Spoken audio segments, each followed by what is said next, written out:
You ever wonder why it's so difficult to come to a conclusion on whether you should continue to try to work on your relationship or walk away, right? Or why you seem to always be like a deer in headlights with whatever your partner's next move is going to be and something that you guys are going through or what have you, where you're shocked or you're surprised again and again, or you just can't understand why they keep doing whatever the thing is, they keep ruining the relationship or why they won't treat you a certain way and all the things. You ever get stuck there? Well, I'm going to tell you right now the key to understanding your partner and knowing whether you should stay and continue to try to work on your relationship or if it's time to cut ties and walk away from your relationship. Or even beyond that, right? Let me throw this in there. It's not always a matter of you needing to fix or just leave something. If you just want to understand your partner better, to understand how to operate with them better, for better communication. You see, communication is really it's our form and our way of understanding each other or coming into understanding.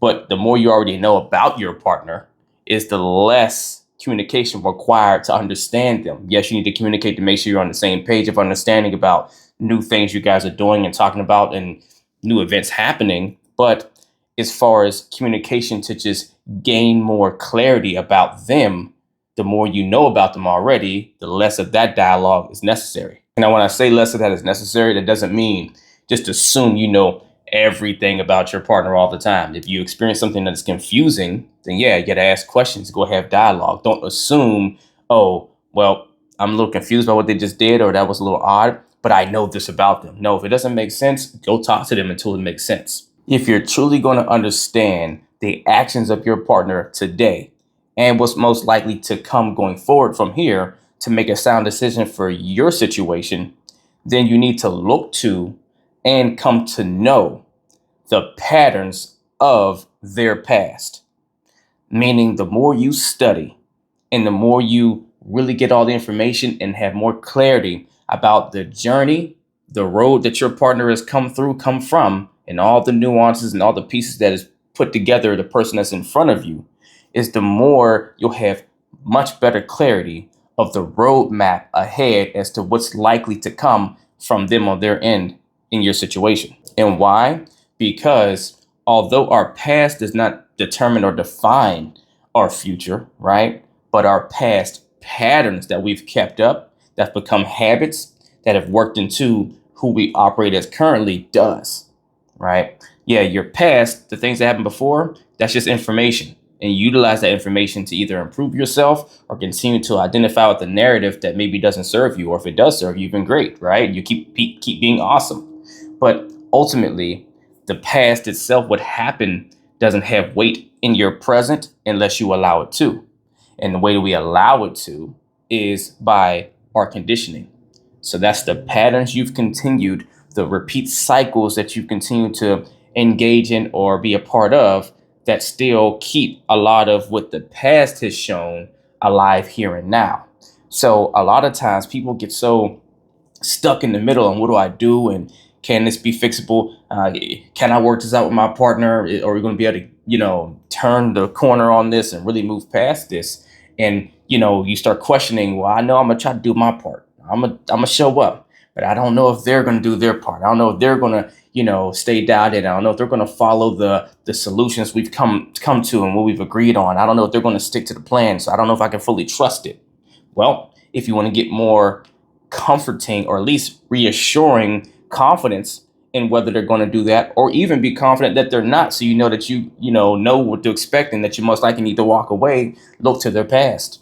What do you know about the trail that they have walked and their role in their journey? See, it's not just the things that have happened, it's also where their role played in the happenings. Because so often we're quick to jump to talking about our story, right? Because look, let me say it like this: just short of the things that maybe you've been there to experience with your partner directly, there's a lot of a story or a journey that's before you that predates you. So the only thing you'll usually know about that journey is what they tell you.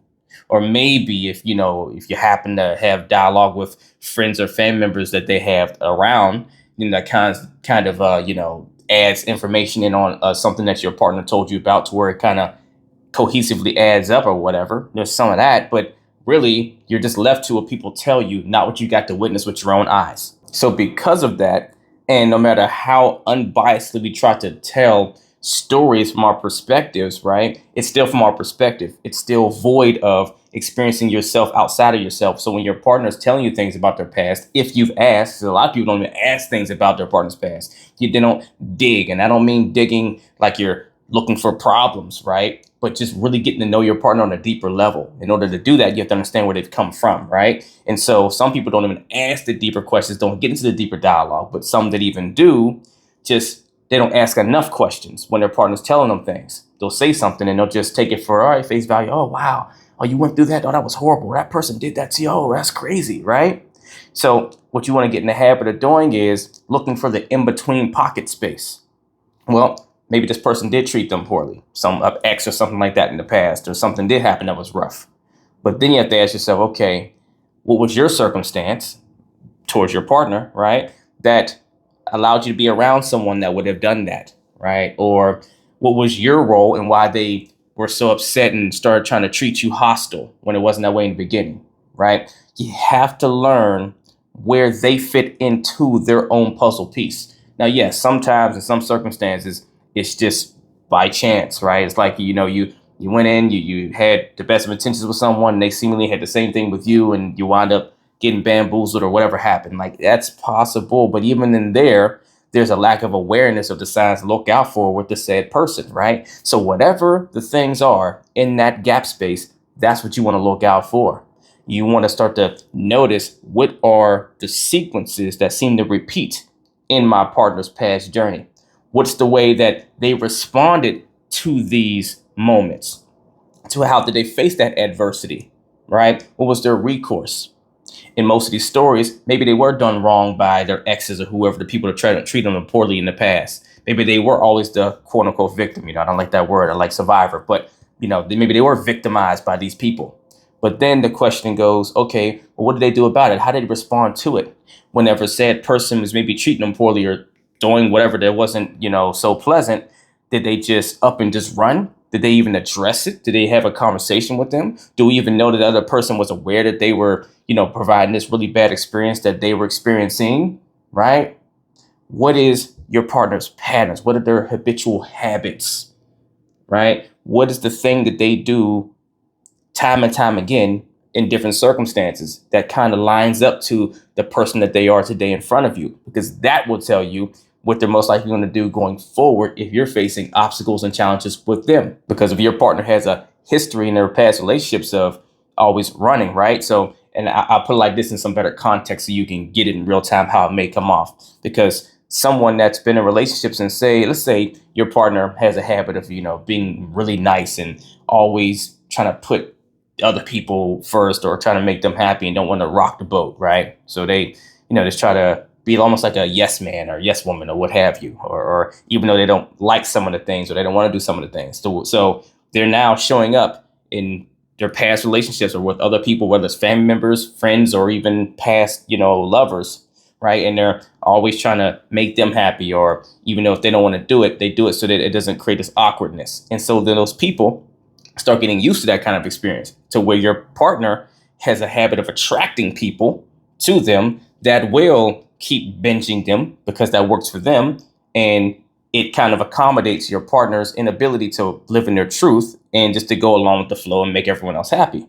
So now your partner's not enjoying it. Over time, they start getting upset and they start feeling like they're being taken advantage of or being used when the other person isn't really aware of this because they think, oh, this is just how our dynamic is and you're okay with this. So they keep going along with the flow, right? But all the while, your partner was unhappy and feeling like they were being treated poorly in all these situations. So they got to a point where they just snapped and blew up or got to a point where they get fed up and, maybe had a moment with the other person and just backed off. Or maybe they just decided to leave the relationship or abruptly, said, I get away from those situations. When people start using me like that, I cut ties and I back away. To where on the surface, they're probably saying it to you like that, right? It makes sense. You're like, oh, wow, yeah. If all those people don't keep using you like that, yeah, I will walk away too.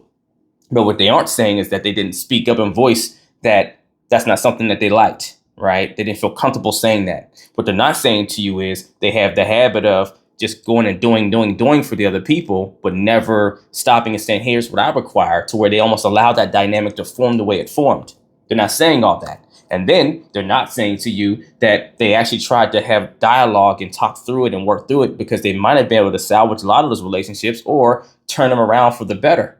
But because they didn't speak up and they chose to just walk away because they're being mistreated, the way they're delivering it to you seems like, hey, they were just sticking up for themselves and making sure they weren't being taken advantage of, and they walked away when they realized someone wasn't valuing them, right? That's the way you'll get the interpretation. But you always have to ask yourself, what is the patterns in the pockets there that allowed these events to keep happening like that? If you say, my whole life I've had experiences like that, or whatever the case is, and that'll tell you a lot about your partner's ability with you in a conflict situation on how they're going to handle it most effectively.